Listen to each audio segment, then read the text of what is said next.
부동산 브리핑입니다. 서울 용산구 용산 전자상가 일대 11개 구역이 용적률 최대 1000% 이상을 적용받아 30층 이상 복합 건물로 개발될 전망입니다. 구는 이를 통해 일대를 인공지능과 정보통신기술 기반의 신산업 육성을 위한 창업 플랫폼으로 만든다는 방침입니다. 서울주택도시공사는 15일과 16일 접수를 진행한 마곡지구 16단지 토지 임대부 및 위례지구 A1 14블록 2 공유형 분양주택의 사전 예약 특별공급 접수를 19일 4시간 연장한다고 밝혔습니다.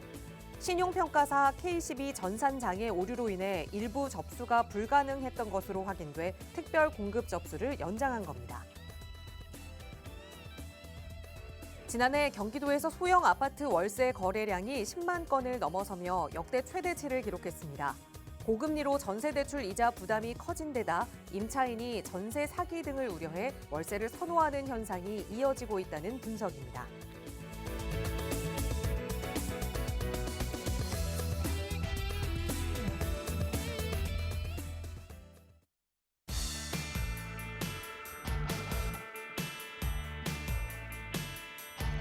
여러분 안녕하십니까? 부동산 고민 무엇이든 물어보세요. 진행의 김진주입니다.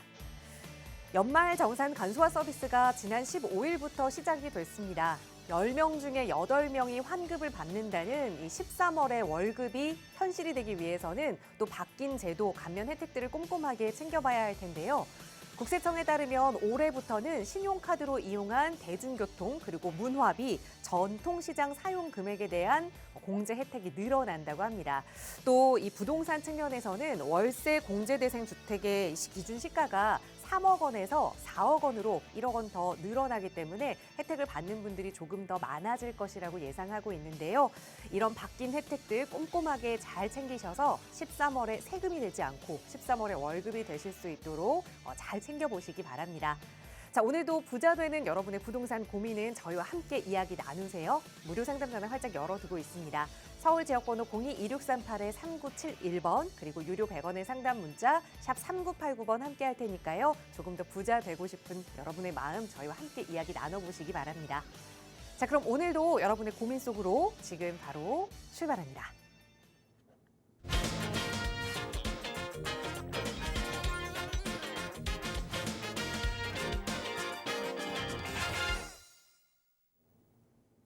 네, 어제는 눈, 비가 조금 내리긴 했지만 그래도 오늘은 다시 온화한 날씨를 되찾은 것 같습니다. 여러분의 마음에도 온화한 기온이 찾아올 수 있도록 부동산 고민 해결해 주실 전문가 소개해 드리겠습니다. 오늘은 주식회사 차동백 부동산경제연구소의 차동백 대표이사 나오셨어요. 대표님 어서 오세요. 네, 안녕하세요. 반갑습니다. 부동산 1월 10일 날 부동산 완화 정책이 나왔죠. 정책이 나오고 나서 지금 조금씩 오피스텔이나 다세대 소형 중심으로 조금씩 문의가 있는 것 같아요. 아직까지 뭐 아주 강하게 체감은 안 되지만 저변에는 제가 조금씩 느낄 정도면 움직이고 있다는 거거든요. 좀 더 지켜봐야 되겠습니다. 문제는 이제 사람들이 조금 망설이는 이유는 이게 진짜로 그렇게 될까? 이게 법이 제대로 통과가 될까? 뭐 이런 생각을 있는 것 같은데 모든 것이 다 뭐 무효화되고 그렇지는 않겠죠. 그래서 조금은 적극적으로 여러분들께서 이제는 생각을 하셔도 될 그런 시기까지 온 게 아닌가 그렇게 생각을 해봅니다. 자, 오늘도 여러분들의 고민 해결을 위해서 잘 해보겠습니다. 최선을 다해 볼게요. 네, 어쨌든 대책이 발표는 됐지만 이게 정말로 현실에서 실행이 될 것이냐 이 부분에 대해서 아직도 의구심을 갖고 계시는 분들 계시는 것 같아요. 그런 의구심 떨쳐내고 조금 더 안정적인 투자 계획 저희 전문가들과 함께 이야기 나눠보실 수 있도록 언제든 무료 상담 전화 열어두고 있으니까요. 고민 있으시다면 편하게 문의 주시고요. 저희 방송 시간 통해서도 언제나 여러분의 고민 만나고 또 해결해드리고 있지만 조금 더 자세한 올해 2024년의 부동산 시장의 전망 살펴보고 그에 맞는 또 투자 전략 세워보기 위한 무료 세미나 시간도 준비하고 있습니다. 차동백 대표와 함께 하실 수 있는 시간인데요. 대표님 자세하게 소개 부탁드려요. 네, 제가 제 기억이 한 19년 정도 된 것 같은데 19년도 그러니까 2019년이죠. 지금부터 한 4년요, 5년요. 그 정도부터 제가 아파트는 사지 말라고 했습니다. 19년, 20년도 오면서 아파트는 사지 마세요. 올라는 갑니다. 하지만 내가 팔 때가 되면은 이거 다시 내려와서 내가 마진을 챙긴다는 보장이 없습니다. 그리고 내려올 때는 팔리질 않습니다. 그러면은 돈이 묶여 있고 세월만 갑니다. 그러니 이제는 아파트 너무 올랐고 최꼭지점 되기 전에 팔아야 됩니다. 이런 얘기를 아마 제 기억에는 2019년 언저리부터 시작을 했던 것 같아요. 근데 그 그래프를 지나온 걸 이렇게 보면 말이죠. 올라갔다가 21년도에 서울 같은 경우에 고점을 찍고 내려왔죠. 이렇게 내려왔다가 다시 올라갔습니다. 그죠? 여기가 23년이죠. 내려갔다가 다시 지금 꺾였죠. 이런 그래프를 지금 그리고 있거든요. 지금 제가 예상하건대는 이렇게 원래 상반기에는 다시 하락을 갔다가 다시 하반기에는 상승을 갔다가 다시 내년쯤에는 꺾였다가 이런 그 다음부터는 크게 반등하는 것 없이 이렇게 가서 이 점에서 아마 저점을 형성하지 않겠는가라고 보는데, 이 저점은 제가 생각했을 때는 앞으로도 적어도 2027년, 8년 가까이까지 가야 되지 않냐. 앞으로도 한참 남았습니다. 그죠? 한 3, 4년 정도 더 있어야 되지 않겠냐라고 저는 생각을 해봅니다. 자, 그러면은 정말로 이렇게 될까요? 라는 것이 이제 궁금한 것이죠. 그래서 이제 세계적인 경제 흐름을 본다면은 하반기로 갈수록 아마 경제는 어려워질 거다. 어려워진다는 거는요, 곧 금리가 내려온다는 거죠. 금리가 내려온다는 거예요. 거기에 미국이 대선에서 지금 트럼프가 굉장히 유력시 되고 있죠. 굉장히 전 세계 경제를 또 전 세계를 흔들 수 있는 요소가 미국 대선인데, 적어도 지금 예상하건대 트럼프가 들어왔을 때는 전 세계가 유럽도 힘들어질 거고 우리 동남아 이쪽으로 동남아나 이쪽에 우리 건 아시아권도 굉장히 힘들어질 거다. 그리고 이러한 전쟁은 지금 러시아가 전쟁을 치르고 있고, 그리고 유럽 쪽에 이스라엘 쪽도 거기 있는 하마스하고 전쟁을 치르고 있죠. 팔레스타인 쪽으로. 이러한 전쟁이 과연 이걸로 끝날 거냐. 저 같은 경우는 세미나를 해오면서 벌써 수개월 전부터 제가 그런 이야기를 해왔는데, 작년부터요. 만약에 이런 식으로 전쟁이 확산이 되면은 대만도 위험하고, 거기에 북한이 우리나라에 대해서 뭐 전면전으로 이렇게 걸친다면 국지적으로 도발할 가능성이 굉장히 높다. 왜냐하면 미국이 전 세계를 다 신경을 쓰기가 어려우니까요. 그런 식으로 흘러가다 보면은 이건 다 우리나라의 부동산에 굉장히 부정적인 요소가 되겠죠. 이러한 내용들을 우리가 좀 살펴봐야 되고, 사회 변화 추이에서 우리나라는 가장 중요한 것이 인구 감소 율이 너무 빠르다. 너무 빨라서 이러한 인구 감소가 향후에 우리 부동산 시장에 미치는 영향은 엄청난데, 그리고 두 번째는 이러한 기후변화가 어쩌면은 전 세계 경제의 가장 큰 위험 요소가 기후변화일 수도 있어요. 이것으로 인해서 어디서 어떤 일이 벌어질지 모르죠. 가장 선진국이라고 보고 있는 일본에서도 얼마 전에 지진이 나서 또 엄청난 많은 사람들이 죽었죠. 이러한 기후변화도 우리나라의 부동산이 자유로울 수는 없는 것이다. 그런 측면에서 다 둘러봤었을 때 부동산 시장은 그 내부적으로 하나하나 다 살펴보면은 하향이 맞다. 지금 하향되는 게 맞다는 거죠. 그러나 이것도 무한정 하향이 아니라 어느 정도 올 상반기가 지나면서 뭐 여름 전후 뭐 이렇게 되면은 반등을 다시 할 것이다. 정부 입장에서도 또 다시 어떤 정책이 나올 수가 있고요. 그러면서 반등은 하는데, 그 반등을 한다고 해서 우리는 무조건 구입을 하는 게 아니다. 거듭 말씀드리지만 반등이다. 반등. 이건 상승이 아니다. 잠시 반등이다. 이거는 다시 내려올 수 있다는 거죠. 그렇기 때문에 거기에 따라서 우리는 투자 방향을 어떻게 가져가야 되는지 빨리빨리 결정을 해야 된다. 이미 많이 늦었다. 거기에 또 하나는 우리 투자자들이 지금까지 평생을 살면서 투자를 했는데 제대로 된 어떤 성과를 못 보신 분들은 전부 다 이런 거죠. 뭐 어디 하나 묻어놔라. 뭐 누가 야 이거 좋다 하더라. 이거 사면 대박이다. 그런 식의 투자는 그거는 말이 안 되는 투자죠. 이제는 그렇게 할 수는 없는 거죠. 굉장히 합리적이면서 위험을 줄이는 투자 이런 형태로 가야 되는데 그런 형태로 가기 위해서 투자자들이 잘못된 습관, 잘못된 형태 이런 형태를 짚어봐야 되겠죠. 이런 내용을 중심으로 매주 금요일 날, 토요일 날, 내일, 모레 이렇게 진행을 하죠. 다음 주도 계속해서 하니까 미리미리 예약을 해 주셔야 됩니다. 그래서 오시면은 아마 저와 같이 몇 시간 동안 전반적인 것을 다 보시고 여러분들의 투자 방향을 잘 결정을 하시면 좋겠습니다. 거듭 제가 계속해서 방송을 통해서 세미나 오세요라고 얘기하는 게 안타까운 거죠. 세미나 오신 분들에게 지난주도 그런 얘기를 했습니다. 그렇게 제가 오라고 해도 여러분 보세요. 별로 안 오지 않습니까? 이렇게 자리가 빈 자리도 있지 않습니까? 결국에는 대다수의 사람들은 앉아서 자기 생각대로만 투자를 하려고 하는 거죠. 절대 성공할 수가 없죠. 그래서 세미나라는 것이 반드시 필요하고 이러한 무료 세미나를 이용하신다면 여러분들 아마 굉장히 많은 도움을 받을 수 있을 것이다. 이렇게 생각을 합니다. 세미나 시간 꼭 많이 오셔서 좋은 시간 되었으면 좋겠습니다.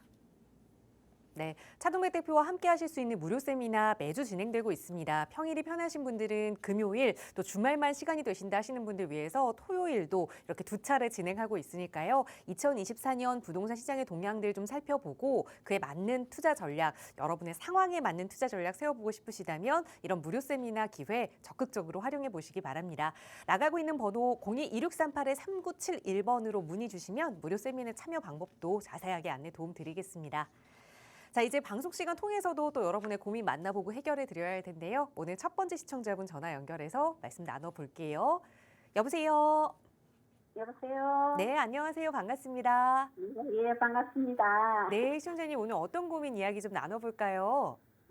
저는 그 40대 아들이 네, 서울 중구 진당 삼성 아파트를 네, 2017년도 7월에 네, 예, 그때 이제 갭 투자로 구입을 했습니다. 네, 그래서 이번에 이제 몇 년 지나고 이래 여유 자금이 한 4억 생겼는데 네. 이거를 가지고 저희가 생각하는 그 아파트를 사야 좋을지 안 그러면 재건축이나 재개발 쪽으로 이번 정부 시책에 맞춰서 가야 될지 네. 궁금해서 전화를 드렸습니다. 네, 그럼 보셨던 아파트는 좀 어디를 생각하고 계시는 거예요? 그거는 지금 갭 투자한 중구 신당 삼성 아파트나 네. 영등포에 있는 부르지오 아파트를 보고 있습니다. 아, 그럼 이거 하나를 더 추가로 매수하느냐? 예, 예. 아니면 이걸 좀 똘똘하게 재개발 쪽으로 좀 투자처를 바꿔보느냐 생각하시는 예. 거예요? 예, 예. 그쪽이 나은지 이쪽이 나은지 궁금합니다. 알겠습니다.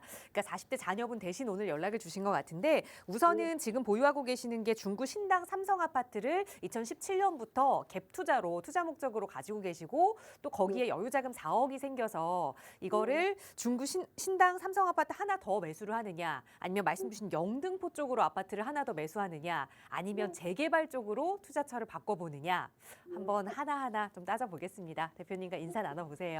네, 안녕하세요.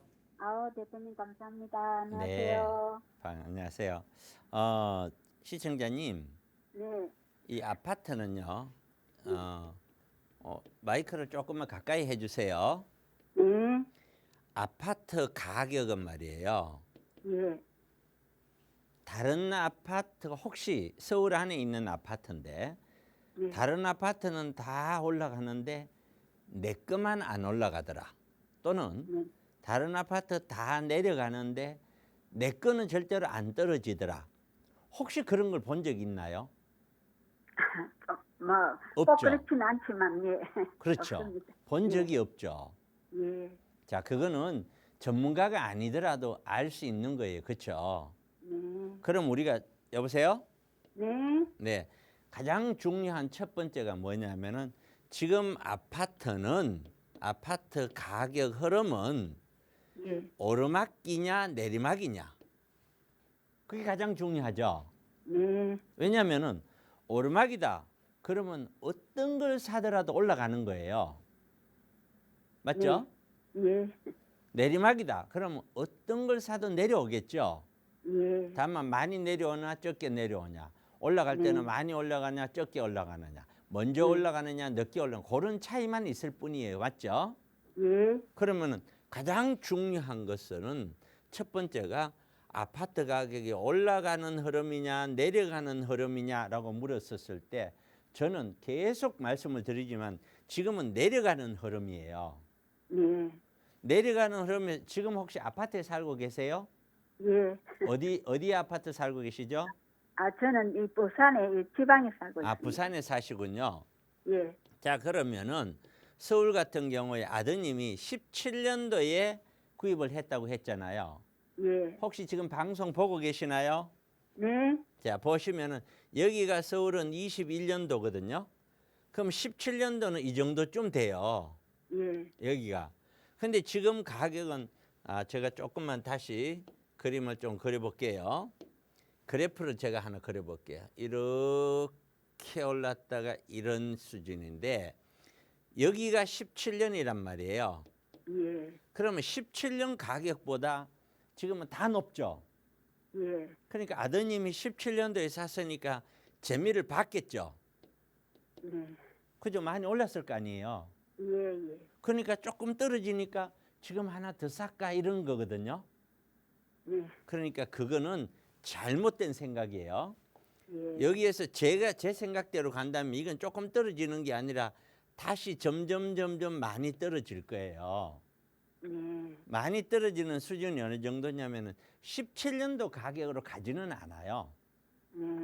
거의 제 생각이 맞다면 거의 19년도 가격 가까이까지는 갈 확률이 높아요. 예.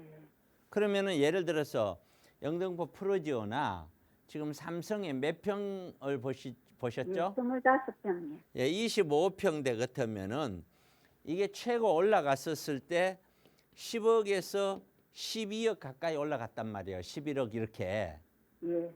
올라갔던 것이 지금은 조금 내렸단 말이에요. 예. 내려가지고 9억대나 뭐 이렇게 12억대 같은 거는 10억대나 이런 수준이거든요. 예. 근데 제가 봤을 때는 지금 이 가격보다 더 내려온다는 뜻이에요. 예. 자, 그렇다고 만약에 제 생각대로 만약에 그렇게 된다면 지금 아파트 살까요 말까요? 여보세요? 네네. 살까요 말까요? 대답하세요. 네, 안 사야 되겠습니다. 안 사야 되겠죠. 네. 네, 제 의견이 거기에 있는 거예요. 저는 사지 말라예요. 예. 그다음에 두 번째는 그러니까 뭐냐면 첫 번째는 가장 중요한 것이 아파트 흐름. 예. 이 흐름이 내려가는 중이다라는 거예요. 그러면 두 번째 재개발은 그러면 사면 어떻게 했느냐? 이거는 말이에요. 아파트가 떨어진다라는 이 얘기는 재개발 지역의 분양가가 떨어진다는 얘기하고 똑같아요. 예. 그 이야기는 조합원들이 부담해야 될 부담이 더 늘어난다 하는 거하고 똑같아요. 예. 그렇게 되면은 조합원 지분 가격은 부담이 되면은 떨어지겠죠. 예. 그러니까 이런 재개발의 흐름도 아파트 흐름하고 따라가요. 예. 그러면 역시 아파트 내려올 때는 재개발도 시간을 두고 내려온다라고 생각해야 되겠죠. 예. 그러니까 역시 구입하면 안 되겠죠. 네. 물론 대한민국에 있는 모든 부동산 서류는 한 개도 빠짐없이 다 내려 그렇게 얘기하기는 어렵겠죠. 그러나 일반적으로 일반인들이 접근해서 들어갔었을 때는 이걸 사서 성공할 확률보다는 실패할 확률이 월등히 더 높다는 거예요. 흐름으로 보면은. 그래서 1번, 2번을 다 보더라도 아파트든 재개발이든 지금은 하지 말아야 될 때예요. 예. 그게. 그리고 또 세 번째는 일단 그 물건을 봤었을 때 아파트라고 하는 거는 처음에 신축이면 누구나 다 좋아하잖아요. 예. 그렇죠? 근데 예. 얘들은 신축이 아니거든요. 네. 그다음에 이제 그냥 중간이냐 아니면은 이제 9억이냐. 9억은 이제 20년 이상 된 걸 얘기하는 거예요. 예. 자, 그러면은 신축에서 9억으로 가면 갈수록 신축은 가격이 떨어질 때도 얘는 안 떨어지는 게 아니라 버티는 힘이 강해요. 예. 그래서 버티다가 결국에는 얘도 좀 떨어지거든요. 네. 그런데 중간 정도 되는 아파트는 기간에 따라서 얘는 이제 흐름 따라 똑같이 가는 거예요. 예. 그런데 이제 9억으로 가면 어떤 현상이 있냐면은 이제 나누어져요. 얘가 재건축을 했었을 때 얘는 재건축해도 충분히 괜찮아. 돈이 될 거야 하는 재건축 사업성이 나오는 아파트가 하나 있고 예. 두 번째는 재건축은 어려워. 잘해야 리모델링 정도는 모르겠어. 이런 게 있고 세 번째는 리모델링도 어려워 하는 게 있단 말이에요. 예. 이 방향이 그 세 가지 방향에 따라서 가격대가 재건축에 대한 기대감이 큰 거는 가격대가 강하게 갈 수 있어요. 예. 나중에 이 흐름 속에서 강하다는 뜻이에요. 예. 지 혼자 올라간다는 뜻은 아니고. 근데 리모델링 경우는 그거보다 약하고 아예 리모델링이든 재개발이든 둘 다 쉽지 않다 하는 거는 가격대가 형편없이 낮을 수밖에 없어요. 네. 이해 가시죠? 예. 예. 지금 보신 삼성 아파트와 영등포 푸르지오 아파트가 여기에 해당되는 3번에 해당되는 아파트예요. 아. 그렇기 때문에 예. 주변에 있는 아파트들보다 가격이 저렴한 거예요. 예. 항상 살펴보시면은 그래도 여기는 위치에 비해서 생각보다 좀 저렴하다 싶을 거예요. 그렇죠? 네. 반드시 그래요. 반드시. 그게 이유 없이 다른 사람이 몰라서 다른 사람이 바보라서 가격이 나 혼자만 이거 숨어 있는 거 웬일이냐 그게 아니에요. 예. 다른 사람들 그런 걸 다 알고 있기 때문에 그런데 많이 사람들이 안 붙기 때문에 가격이 좀 낮은 거예요. 예. 그러면 지금 상태에서는 이미 구입했는 거는 뭐 어쩔 수 없잖아요. 마진이 또 나왔고 충분히 뭐 2배 이상은 마진을 봤단 말이에요. 예. 그러니까 그거는 잘했고 새로 사는 거는 지금 사지 말아라. 예. 기다려라. 언제까지 기다릴까요? 여기저기 되고 다 죽겠다고 아우성 칠 때까지 기다려라. 아우성 치는 날이 반드시 옵니다. 네. 아직은 아우성 안 쳐요. 아직은 지금은 내놔도 안 팔린다 소리만 하지 아우성 치지는 않아요. 그렇죠? 예. 예. 눈 딱 감고 2, 3년만 지나보세요. 아우성 칠 겁니다. 네. 그 시기가 되면 서서히 매수로 들어가면 돼요. 네. 일반인들은 그렇게 하시면 돼요. 네. 이제 전문가들은 조금의 어떤 더 깊이 있는 시장이나 물건이 이걸 머릿속에 담고 있기 때문에 그 시기 조절에 그 시기마다 어떻게 하는 게 조금씩은 다를 수는 있어요. 네. 이게 그러나 일반인들이 그냥 아파트로 이런 질문이 왔었을 때는 고민하지 마라. 그런 이렇게 아파트를 구입하는 분들은 안 사고 있는 것도 돈을 버는 거다. 네. 네, 그렇게 말씀을 드릴게요. 네. 그러면은 지금 있는 신당 삼성 아파트는 매도 시기를 어떻게 잡으면 좋을까요? 매도 시기는 사실은 벌써 지났죠. 그럼 하루라도 빨리 하는 것이 이익이죠. 하루라도 빨리 파는 게 좋은. 그럼요. 그런데 살 사람이 없죠. 예. 그게 최고 올라갔었을 때 네. 그때 팔았었어야 되는 거죠. 네. 이게 거의 뭐 10억, 11억 가까이 갔었을 때 예. 그때 팔았었어야 되는 거예요. 그렇기 때문에 뭐 한 2억 이상은 손실 날 수밖에 없죠. 꼭대기에 보면은. 예. 그래도 매수했었을 당시가 워낙 저렴한 쪽에 되고 매수했기 때문에 돈이 많이 남는 거죠. 네. 그렇게 말씀을 드릴게요. 네. 감사합니다. 네, 고맙습니다. 네, 지금은 여유 자금이 있더라도 아파트를 바라보고 투자하는 것은 잠시 좀 멈출 때다라는 조언 드렸으니까 아드님과 잘 상의하셔서 좋은 판단하시기 바라겠습니다. 저희 나가고 있는 무료 상담 전화 02-2638-3971번 그리고 유료 100원의 상담 문자 샵 3989번 열어두고 여러분과 함께 고민 이야기 나누고 있습니다. 또 다음 전화 연결해서 말씀 이어갈게요. 여보세요. 여보세요. 네, 안녕하세요. 반갑습니다. 네, 안녕하세요. 네, 시청자님 오늘은 어떤 고민 함께 이야기 나눠볼까요? 예. 제 아들의 그 오피스텔 때문에 전화드렸어요. 네, 어떤 오피스텔을 좀 보유하고 계세요? 네, 번개역에 네. 힐스테이트 모비우스 오피스텔인데요. 네. 이거를 2021년 4월달 꼭지점에서 샀어요. 네. 지금 샀는데 지금은 또 전세를 두고 있는데 네.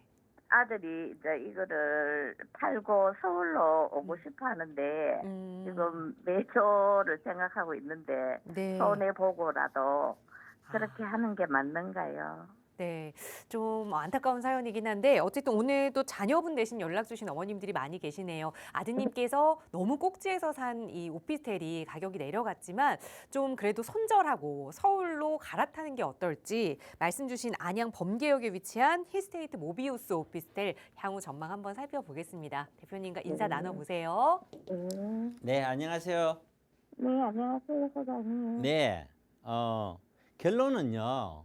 네. 결론은 당연히 팔고 옮겨 타는 게 맞아요. 손해 보더라도요? 네? 손해를 보더라도요? 그럼요. 왜냐면은 얘가 손이 안 보려면 올라가야 되잖아요. 네. 이게 올라가려면 전체가 다 올라가요. 얘만 올라갈 수는 없는 거예요. 근데 오피스텔이 향후에 좋다 하셨잖아요. 그러니까 아니 그래서 지금 많은 사람들이 착각하고 있어요. 제 방송을 보면서. 네. 제 방송을 보면서 사람들이 뭔 얘기하냐면은 아유 오피스텔 좋다고 얘기, 오피스텔 사라고 얘기했잖아요. 이렇게 하는데 저는 방송을 계속 보거나 세미나를 들어보십시오. 제가 그렇게 얘기한 게 아니고요. 네. 오피스텔 자체를 무조건 사라 이게 아니고 네. 제 방송을 제대로 이해를 못 하신 거예요. 제가 얘기하는 오피스텔은 네. 소형 오피스텔인데요. 네. 원룸 또는 투룸 같은 소형 오피스텔이고요. 네. 이거를 많이 사라 구입을 해라 했던 이유는 네. 원룸 투룸에 들어가는 사람들은 네. 1인 가구나 2인 가구잖아요. 네. 1인 가구, 1인 가구, 2인 가구가 이게 60년대는 우리나라에 한 14% 정도 됐거든요. 네. 지금은 대충 정확하지는 않은데 66%, 67%가 1, 2인 가구예요. 네. 그리고 앞으로도 얘는 한 75%까지는 더 늘어날 거예요. 네. 자, 그런데 1, 2인 가구가 계속 늘어나는 거는 지금 고등학생도 대학교 졸업하거나 아니면 대학생이 되더라도 1, 2인 가구로 늘어나죠. 네. 1, 2인 가구가 연세 드셔서 60대 돼갖고 1, 2인 가구 늘어나는 분들은 집이 다 있어요. 네. 그렇죠. 네. 아파트가 있잖아요. 그런데 이런 집이 없는 사람의 1, 2인 가구는 젊은 층이잖아요. 네. 그러면은 한번 생각해 보세요. 지금 사시는 데가 어디죠? 저는 지금 대구에 살아요. 대구 사시군요. 네. 대구의 어느 동네 사세요? 수성구에 살아요. 수성구에 사시군요. 네. 자, 한번 생각을 해볼게요. 네. 서울 시내와 대구와 물론 인구는 서울이 많지만 네. 1, 2인 가구가 늘어나는 비율, 네. 늘어나는 비율이 서울이 많을까요? 대구가 많을까요? 서울이 많겠죠. 서울이 늘어나는 비율이 많을 수밖에 없는 이유가 애들이 많이 태어나서가 아니고요. 예. 20살 되면 전부 직장 잡아서 학교 따라서 서울로 와버리잖아요. 예. 물론 대구 안에도 뭐 경북대학교도 있고 계명대학교도 있고 대학교가 있지요. 하지만 또 뭐 영남대학교는 지방대학교에 자꾸 어떤 학생 수가 서울에 있는 수보다 더 많이 줄어드는 이유는 1, 2인 가구가 이렇게 늘어나지만은 늘어나는 지역이 따로 있단 말이에요. 그 늘어나는 지역에 원룸 투룸에 해당되는 오피스텔을 사라는 얘기지 늘어나지도 않는 지역에 오피스텔을 사라 이게 아니에요. 항상요. 오피스텔은 전국에 아무거나 사면 되는데 그게 아니에요. 절대로 착각하시면 안 돼. 그거는 방송을 제대로 안 봐서 그래요. 기본- 오피스텔도 입지는 최고인데. 예? 입지는 최고라고요. 그러니까 그것도 내가 설명을 드릴게요. 예. 1, 2인 가구가 늘어나기 때문에 1, 2인 가구가 늘어나면 소형 주택이 필요하잖아. 그렇죠? 예, 예. 소형 주택이 필요하니까 우리가 도시형 생활주택이라는 것을 09년도에 만들었단 말이에요. 예, 예. 도시형 생활주택 만든 이유가 바로 1, 2인 가구 때문에 만든 거예요. 예, 예. 근데 그걸 만들어 놓고 보니까 들을 가려는 사람은 줄을 서 있고 물건 만드는 데는 한계가 있으니까 전세 가격이 1년에 2천만 원씩 막 올라가는 거예요. 전세가 많이 올라간다는 거는 물건에 비해서 들어가는 세입자가 너무 많다는 거잖아. 그죠? 네, 네. 너무 많아지는데 이제 그렇게 도시형 생활주택 지을 땅도 이제 별로 없는 거예요.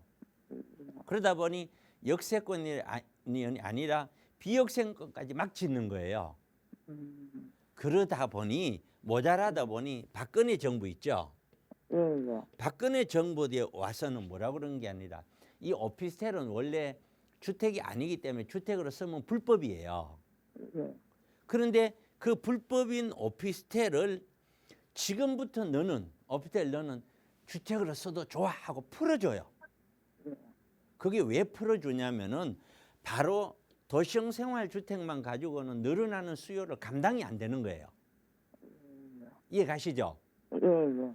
풀어주는 거예요. 그러면은 정부가 풀어준다는 말은 거꾸로 얘기하면 물건이 모자란다는 거잖아요. 예, 물건이 모자라면 사야 되잖아요. 예. 맞죠? 예. 그래서 제가 계속 사라고 했던 거예요. 그런데 21년도에 2월 4일 날 이때는 문재인 정부 때거든요. 예. 국토부에서 부동산 정책 발표를 해요. 이사 대책이라고. 공급 대책 발표를 하면서 뭐라고 얘기하냐면은 국토부 장관이 나와서 서울 상업지역, 역세권 상업지역 안에 소형 오피스텔을 많이 공급하겠습니다. 이렇게 발표를 해요. 그 이야기는 소형 오피스텔이 아직 너무 많이 모자란다는 거죠. 예, 예. 정부가 그 발표를 한다는 거는 그죠? 예. 그럼 사야 되잖아. 그죠? 예, 예. 아무리 사야 된다 하도 가격이 그러면 너무 비싸면요. 살 필요가 없는 거죠. 가격이 충분히 마진이 나올 수 있는 물건을 찾아서 사라는 거지 무턱대어 놓고 산다고 되는 게 아니란 말이에요. 그랬더니 이번에 윤석열 대통령이 뭐라고 얘기했냐면은 이런 소형 주택을 빨리 더 공급을 해야 된다. 국토부 장관도 이런 거 주거 사다리로 회복해야 된다. 그러면서 1월 10일 날 정책 발표를 했죠. 네. 정책 발표를 하면서 뭐라고 그랬어요?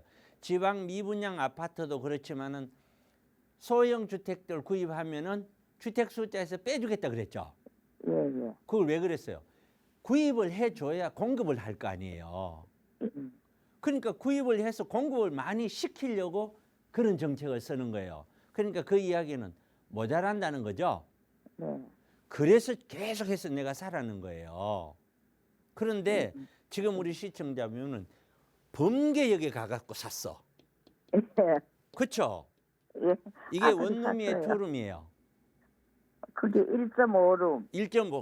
1.5룸이면은 네. 서울에서 1.5룸이면 5평에서 8평 사이가 많아요. 예. 근데 이거는 몇 평일까요? 이게 15평쯤 될 거예요. 실평수가요. 예. 실평수 15평이면은 이거는 무조건 방 2개, 거실까지 다 뽑아야 되는 거예요. 예, 거실은 매우 커요. 엄청 커죠. 그렇게 그 얘기는 뭐냐면은 실용적이지 못하게 뽑았다는 거예요. 얼마든지 방 2개, 거실까지 다 뽑아도 되는데 너무 좋은데. 이해 가세요? 예. 잘 못 뽑았다는 거죠. 제 생각에는. 그다음에 두 번째는 예. 얘가 이 범계역에 그럼 서울처럼 1, 2인 가구가 계속 늘어나는 지역이냐 이거지. 아니잖아요. 그렇죠? 예, 예. 그러니까 여기에서 아파트 가격하고 이 오피스텔 가격하고 별반 차이 없이 1, 2억이나 조금만 하면은 주변에 아파트로 갈 수가 있어요. 예. 그런데 뭐 하려고 거기에서 가려고 하겠어요. 그러다 보니 여기 대거는 물론 고층이고 젊은 사람들이 딱 들어가기만 한다면 들어가서 탁 보면은 혼자 살기는 괜찮죠. 예, 예. 그런데 괜찮지만은 들어가는 월세를 생각하고 전세를 생각해 보세요. 작은 가격이 아니잖아요. 예. 그러니까 그런 사람들이 계속 들어오려고 하겠느냐라는 거예요. 그럼 아파트 가격이 떨어지면은요. 더 안 들어오려고 하겠죠? 이런 데는. 그러니까 이게 오피스텔이라서 잘못됐다, 좋다 그게 아니고 이런 소형 오피스텔은 방금 얘기해대로 1, 2인 가구가 늘어나는 지역에 들어가야 되는데 그렇지 않은 지역에 들어갔다는 거예요. 아, 네. 그것이 잘못됐다는 거고 그리고 여기에 월세가 지금 얼마 정도 나올까요? 대충? 130?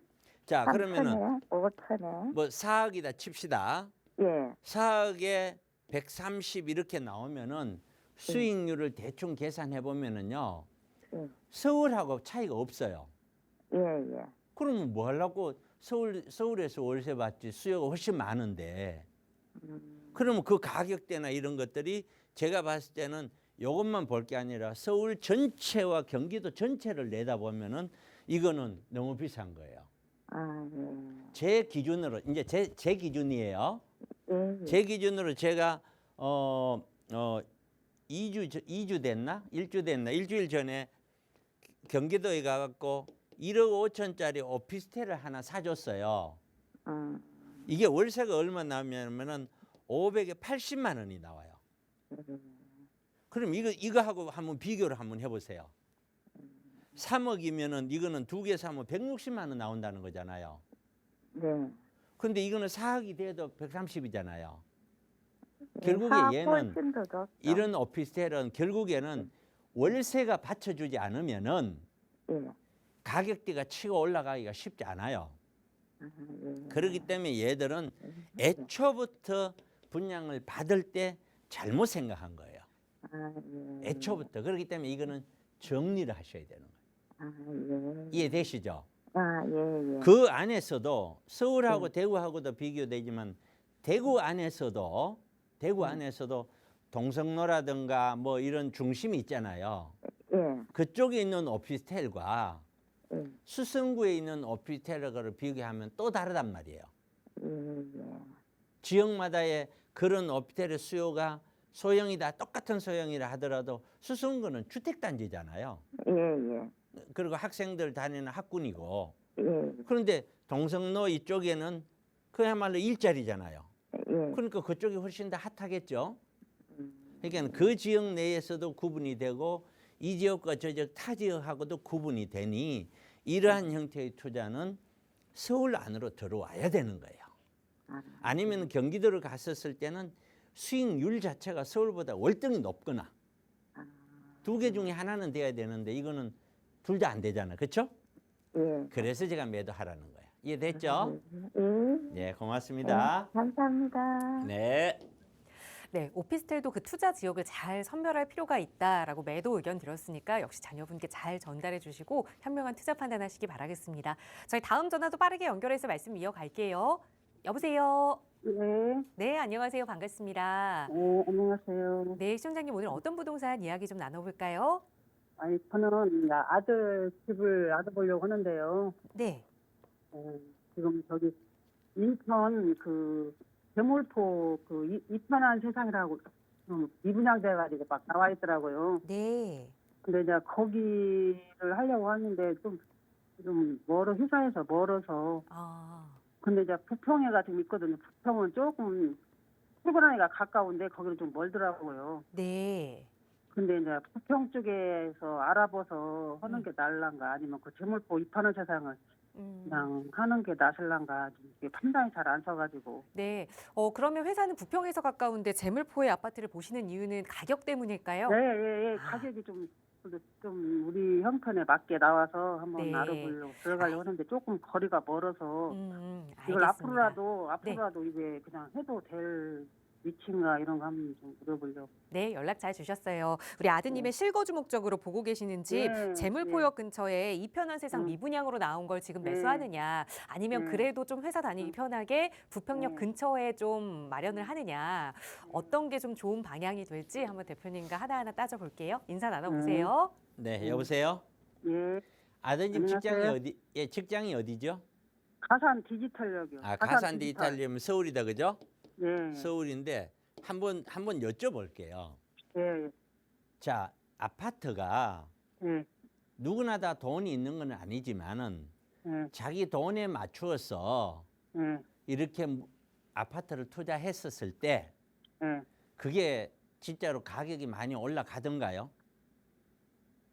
근데 대부분 싼 데는 좀 덜 올라가긴 하더라고요. 어디에 사세요? 지금 시청자님은? 저는 전라도에 사는데 우리 아, 아들은 그렇군요. 서울에서 출근하고 그러면은 서울로 전라도에 사시니까 네, 전라도에 어디 사시는지는 몰라도 그 사시는 동네에 돈을 가지고 아파트 사놓으면 아파트 가격 많이 올라가던가요? 올라가는 데는 많이 올라가요. 조금 이제 네. 거기 번화가는 좀 올라가죠. 네, 좋아요. 네, 자, 이런 거예요. 통상적으로 말이에요. 네, 아파트는 많은 사람들이 들어가려는 사람이 많이 몰리는 데가 많이 올라가겠죠. 그러긴 하죠. 아니 그렇잖아요. 그렇죠? 네, 상식적으로. 네, 그러면은 네, 예를 들어서 전라도 광주라고 쳐요. 네, 광주에 있는 아파트와 서울에 있는 아파트는 서울에 있는 아파트가 훨씬 더 비싸죠. 네, 여기에 더 많은 사람이 들어오려고 하니까 그런 거예요. 그렇죠? 그렇죠. 광주에 더 많은 사람이 그 다 몰려가면 거기가 더 비싸겠죠. 네, 그러면은 아파트를 구입을 할 때 돈에 맞춰서 가는 것이 능사는 아니에요. 좀 가장 무리해서라도, 중요한 것이 네, 가장 중요한 거는 지금 아파트 가격이 흐름이 내려가잖아요. 네. 이때는 기다리면은 작은 돈으로도 할 수 있는 기회가 와요. 좀 여기 더 있는 기다려야 할까요? 이편한 재물포 같은 경우는 네. 생겨나도 비역세권이고 아, 이런 데는 투자처가 아니에요. 아, 그리고 또 하나는 내가 돈이 없다고 부평이 있다고 늘 부평에서만 부천에서만 살라는 법은 없는 거예요. 아직까지 더군다나 아드님은 젊을 거 아니에요. 예, 예. 꿈을 가지고 계획을 짜서 서울로 들어와서 입성을 할 생각을 해야죠. 서울은 꿈도 못꾸다 너무 비싸서. 왜 꿈을 못 꿔요? 그거는 지금 시청자분님이 혼자서 앉아서 꿈을 못 꾸는 거야. 그러면 서울에 있는 사람은 전부 다 부모님한테 돈 받아가지고 샀을까요? 안 그래요. 저도 마찬가지고 다 맨 땅에 원룸부터 살면서 다 계획을 세워서 하면 다 되는 거야. 그걸 처음부터 아예 안 해버리면 어떡해요? 그건 말이 안 맞는 거예요. 그래서 결론, 이 지역도 아니고 예, 부청도 아니고 예. 천천히 계획을 세워서 작은 돈이라도 되니까 서울 쪽을 해라. 자신이 서울 쪽을? 없으면 저한테 오세요. 제가 계획을 세워줄 테니까. 이해 가세요? 서울, 아니, 이해는 가는데, 네. 뭐, 그렇게 하시는 게 월급도 맞다고요. 무조건. 월급도 한정이 있는데, 뭐. 아, 글쎄. 무리해서 막 그 비싼 지역에다 하는 것보다는, 그래도, 그거는 시청자분님 생각이고요. 예. 아드님은 아직까지 살아갈 날이 창창해요. 그러한 생각으로 아드님이 갔다가 나중에 세월 지나서 아니 내가 왜 그때 그런 생각밖에 못했는고 내가 왜 그렇게 공격적으로 생각을 못했는고 하고 후회를 하면 그때는 어떡할 거예요? 왜 처음부터 주저앉냐 이 말이에요. 저 얘기는. 계획을 다 짜서 생각을 해서 해보고 그래도 안 되면 그때 가서 주저앉아도 되잖아요. 아니야, 집값이 앞으로 어떻게 될지도 모르는 게 이제 아니 불안하니까. 그러니까 세미나에 와서 듣고 상담하고 해서 앉아서 뭘 그렇게 혼자서 잘하신다고 다 결정을 해요. 아니, 지금 그게 돌아가는 정부가 그러잖아요. 집값이. 그러니까 네. 분양가는 올라가고, 네. 집값은 올라가고, 애들 월급은 뭐, 항시 그 수준이잖아요. 근데 그러니까요. 집을 마련하니까 어려우니까 지금 조금이라도 싼 때 구입하면 어떨까 해서 알아보고 아직까지는 쌀 시기가 아니에요. 더 내려가요. 더 내려가요? 네. 아, 그렇게 그게 참고를 불안해서- 하시고요. 그게 오늘은- 불안해서 지금 알아보는 중인데 그게 여보세요? 불만이 나왔어서 예. 여보세요. 마무리를 예, 예. 제가 해야 돼서요. 예. 우리 아드님을 예. 꼭 제 세미나에 가라고 그러세요. 세미나에 세미나요? 와서 세미나 한번 들으라고 하세요. 음. 그러면 답이 나와요. 앉아서는 아, 죽어도 답이 안 나와요. 제가 20년 부동산 해도 쉬운 게 아닌데 어떻게 전라도에 앉아 계시는 분이 부동산을 다 결정을 합니까? 아니 저는 모르니까 이제 아들도 그런데 이제 말씀은 지금 다 결정을 하시잖아요. 아니 근데 이제 저는 집은 있어야 한다는 그런 취지인 게 아들은 그래요. 하나 너무 집살이 새 사니까 네네. 집을 이사 다니기도 맨날 그러잖아요. 그러니까 네네. 알겠습니다. 하여튼 안정적인 오늘은 요 정도 할게요. 아니 성씨만 더 물어볼게요. 그러면요. 아니 그럼 지금 앞으로 집값이 더 내려가는가요? 앞으로 더 내려갑니다. 아, 그럼 내려가는 지금 거니까. 성급하게 할 건 예예예. 없다는 거예요. 지금 오늘 방송 시간 때문에 안 돼요. 내려갑니다. 저는 그만 끊을게요. 예. 네. 는 아직 매수 시기도 아니고 그리고 보셨던 지역에서 매수하는 것도 반대 의견 드렸으니까 잘 참고하시고요. 이런 이야기 조금 더 자세히 나눠볼 수 있는 무료 세미나 시간 이번 주에도 역시 진행됩니다. 대표님 간략하게 소개 부탁드려요. 네, 어쨌든 세미나를 통해서 부동산 방향이 어떻게 될지 내려갈지 올라갈지 결정하는 거고요. 금요일, 토요일 날 1시에 하니까 무료 세미나입니다. 반드시 예약을 하셔야 되고요. 자, 한 주 동안 있었던 걸 봤더니 미국 대통령 선거로 경제가 만약에 좋아진다면 호황이라면은 금리 인하 시기는 불투명하고 더 내려질 수가 있다는 거예요. 모르는 일이라는 거죠. 아직까지 하반기 이후에 아마 약간의 하락 흐름으로 예상이 된다. 제가 쭉 얘기해 왔던 거죠.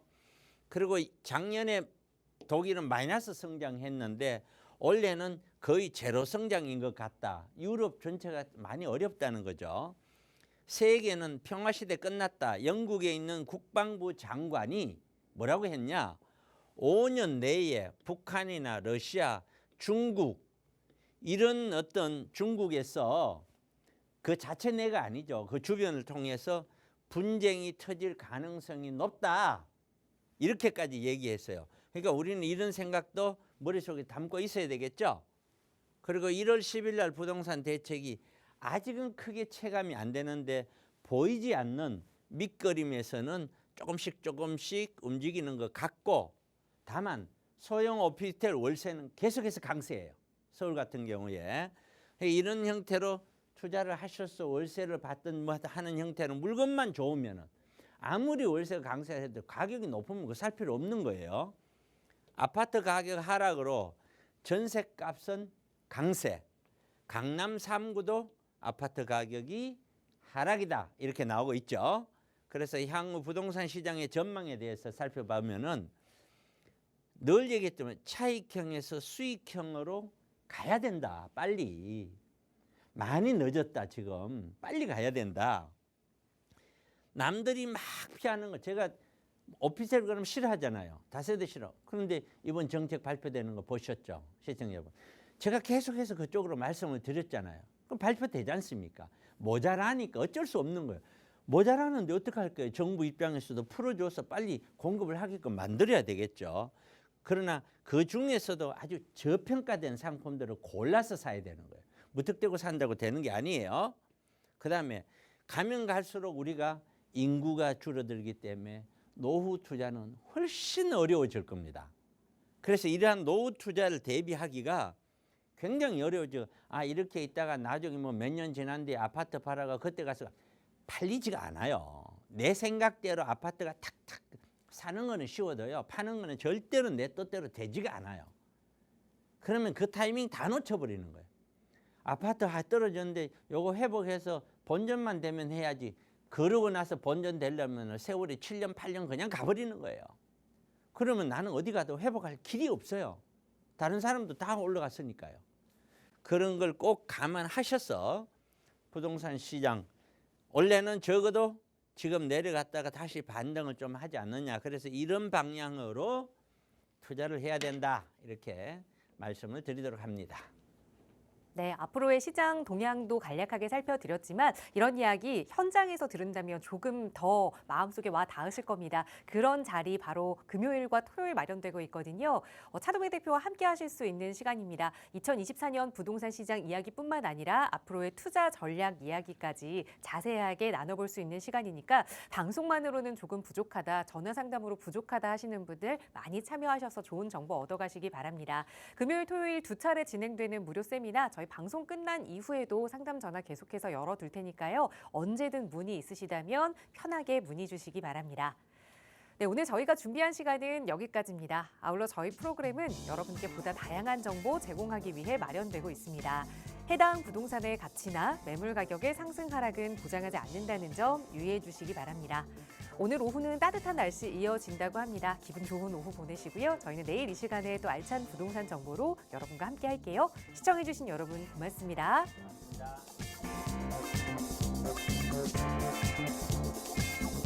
고맙습니다.